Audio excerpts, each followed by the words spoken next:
하나님 아버지, 오늘 또 새날 허락하심을 감사합니다. 이 시간도 성령 하나님을 통하여 주시는 귀한 말씀을 깨달아 알게 하여 주시고, 그 말씀과 함께 하나님께서 더욱 기뻐하시는 성숙한 신앙의 자리로 나아갈 수 있도록 인도하여 주시옵소서. 거룩하신 예수님의 이름으로 기도드립니다.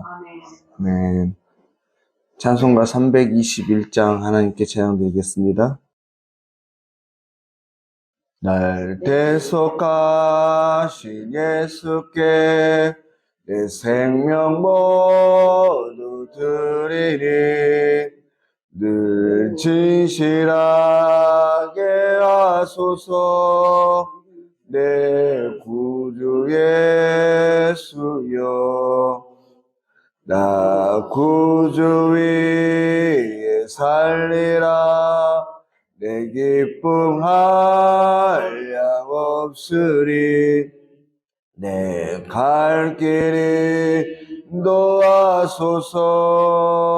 내 구주 예수여, 날 구원하신 예수를 일평생 의지하오니 날 영접하여 주소서. 내 구주 예수여, 나 구주 위에 살리라. 내 기쁨 한량 없으리. 내 갈 길 인도하소서. 내 구주 예수여, 주 십자가에 달리사 날 자유하게 했으니 내 몸과 마음을 주 위에 다스게 하소서. 나 구주 위에 살리라. 내 기쁨 한량 없으리. 내 갈 길 인도하소서. 내 구주 예수여. 아멘.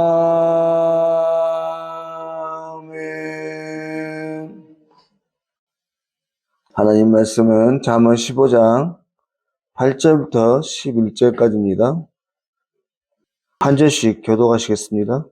악인의 제사는 여호와께서 미워하셔도 정직한 자의 기도는 그가 기뻐하시느니라.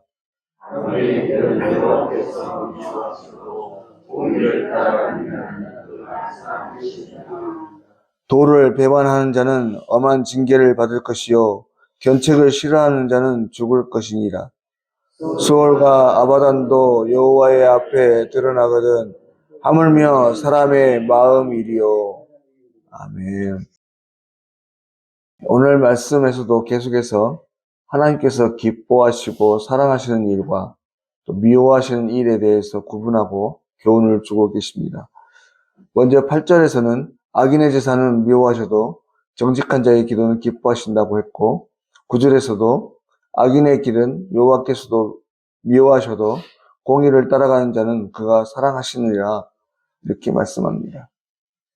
먼저 8절 말씀에서 언급하는 이 제사나 기도, 여러분 이 모두가 하나님 앞에 드리는 신앙행위입니다. 그런데 어떤 이의 제사와 기도는 기쁘시게 받지만 악인의 제사와 기도는 미워하신다 하는 것이죠. 이와 관련해서 생각할 때 우리는 언제든지 가인과 아벨의 제사를 생각합니다. 아담과 하와가 에덴을 나와서 아이를 낳고 그들이 자라 때가 되매 스스로 하나님 앞에 제사를 드렸습니다. 제사를 드렸다는 것은 오늘말로 예배를 드렸다는 표현이 되는 것이죠. 그런데 가인은 잘못된 제사를 드리고 오히려 책망을 받았습니다. 여러분, 우리는 여기서 예배를 드리지 않는 것보다는 예배를 드리는 것, 즉 신앙을 가지지 않는 것보다는 신앙을 가진 자가 복된 자인 것은 맞지만 어떤 신앙, 어떤 제사는 하나님께서 받지 않으시는 미워하는 제사, 미워하시는 예배가 된다는 사실을 분명하게 깨닫게 됩니다. 왜 같은 제사, 같은 기도, 예배이지만 어떤 이의 것은 받고 어떤 이의 것은 받지 않으신 것일까요? 가인과 아벨의 제사에서 우리는 정확하지는 않지만 막연하게나마 답을 찾습니다. 그것은 바로 가인이 동생 아벨의 제사는 받으시고 자신의 제사를 받지 않으시자 분을 내었다는 것이죠.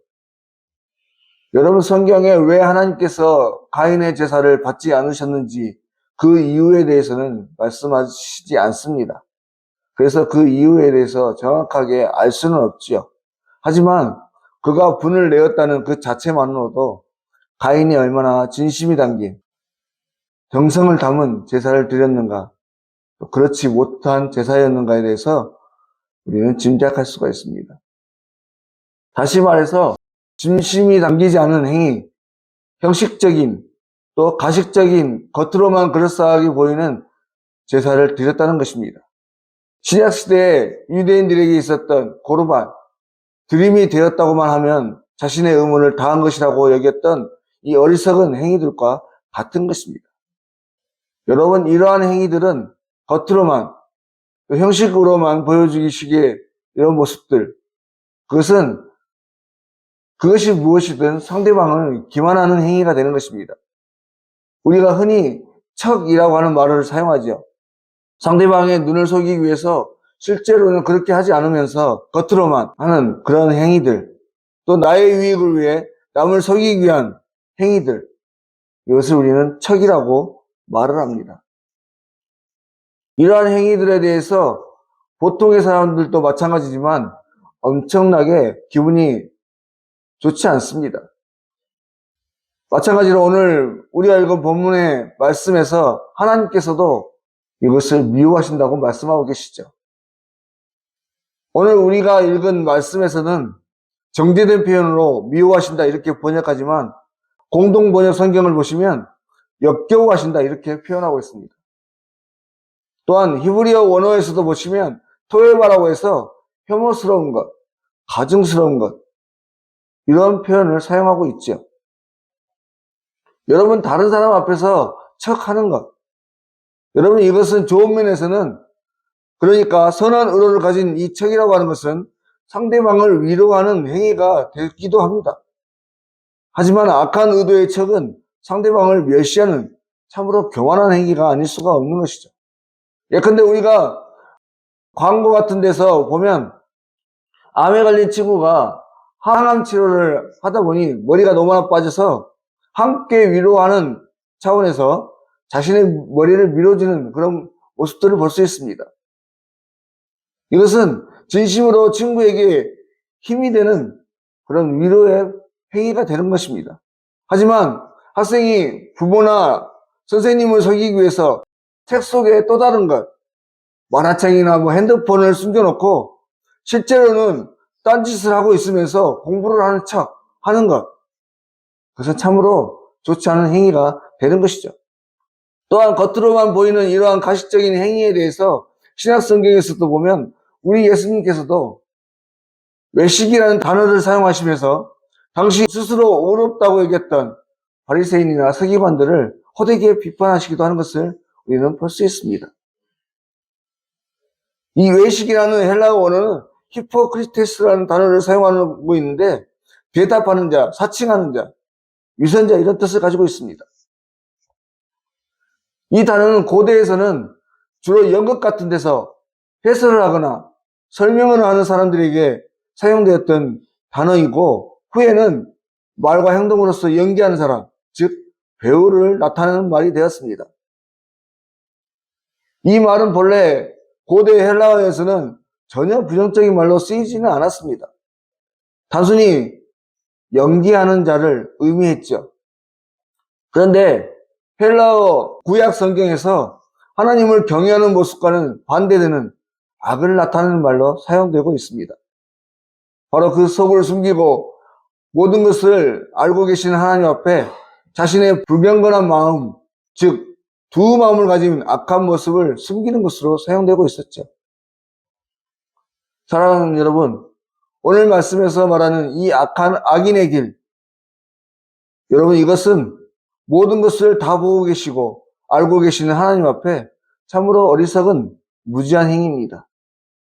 여러분, 우리 하나님은요, 뭔가가 부족하셔서 우리를 창조하시고 택하시고 부르셔서 자신께 영광 돌리고 자신을 영화롭게 하는 일을 즐거워하며 살아가라고 요구하시는 분이 아닙니다. 그래서 오늘 또 우리에게 이렇게 말씀하시죠. 전심으로 나를 향하라. 진실된 마음으로 전심으로 예배하는 자가 되라고 말씀하시는 겁니다. 그러므로 살아가는 성도 여러분, 바라건대 오늘 또 하나님 앞에서 겉과 속이 다른 그럴싸한 그리스도인이 아닌 전심으로 하나님을 경외하는 자로서 하나님께서 기뻐하실 만한 신앙으로 살아가시는 저와 여러분의 귀한 삶의 자리가 될 수 있기를 바랍니다.